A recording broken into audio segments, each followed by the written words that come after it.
Bonsoir. Je voulais aborder avec vous ce soir nos contradictions qui nous amènent du coup à plein de dérives. Alors, on va donner des petits exemples qu'on fait tous avec le mensonge. Vous êtes avec quelqu'un, le premier truc que vous avez vraiment envie, c'est qu'il vous dise la vérité parce que, voilà, vous l'aimez, donc vous voulez que ce soit clair entre vous pour construire une belle histoire. Enfin, tout simplement, je pense qu'on est tous passés par là. Donc du coup, qu'est-ce qu'on attend qu'on nous dise la vérité?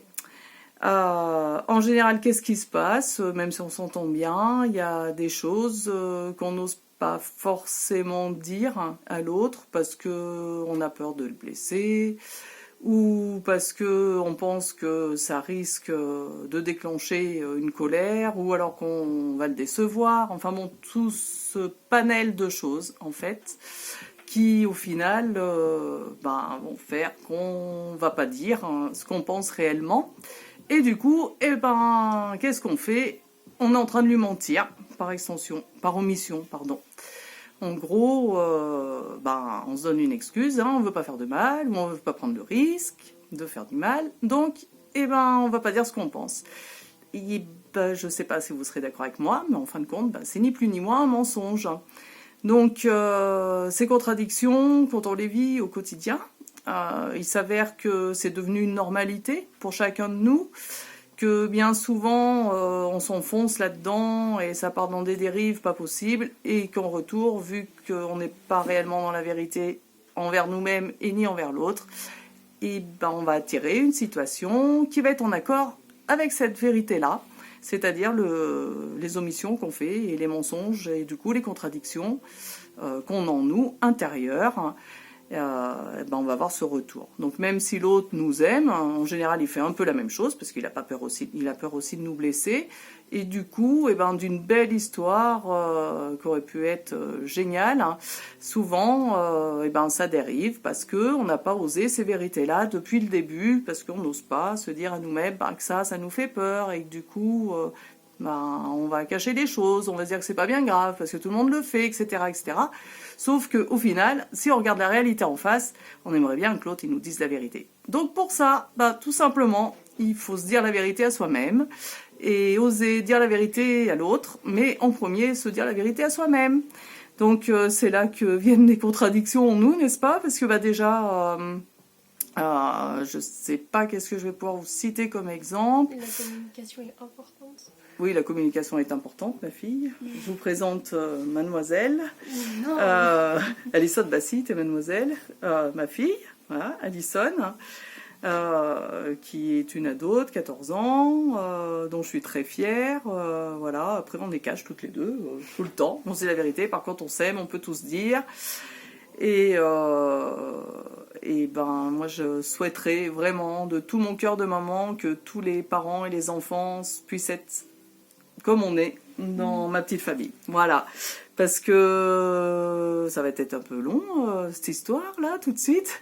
Parce que, comme je vous disais, ce que je vous raconte, c'est en lien avec mes expériences de vie, et seulement avec celle-là, parce qu'au final, j'ai pas fait d'études, de longues études, pas du tout. J'ai arrêté en 3e.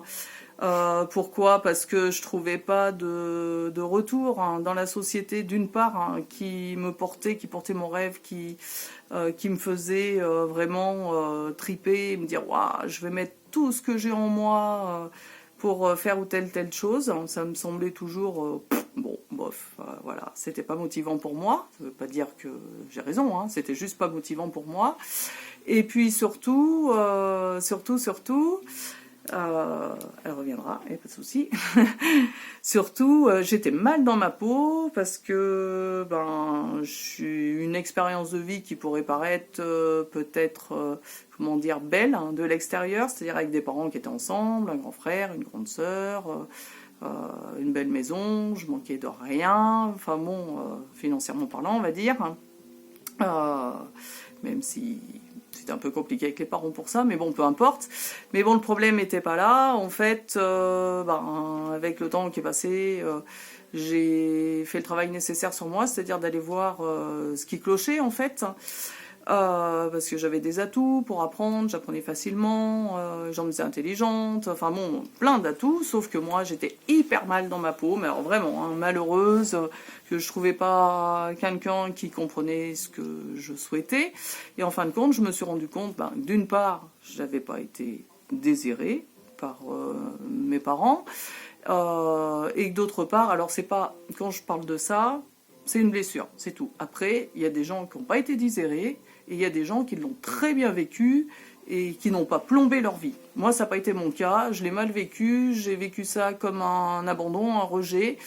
Du coup, en retour, dans ma petite tête de bébé, et ça, ce sera un autre sujet, je vous expliquerai les avant de venir au monde, hein, parce qu'il y a des liens avec tout ça, hein.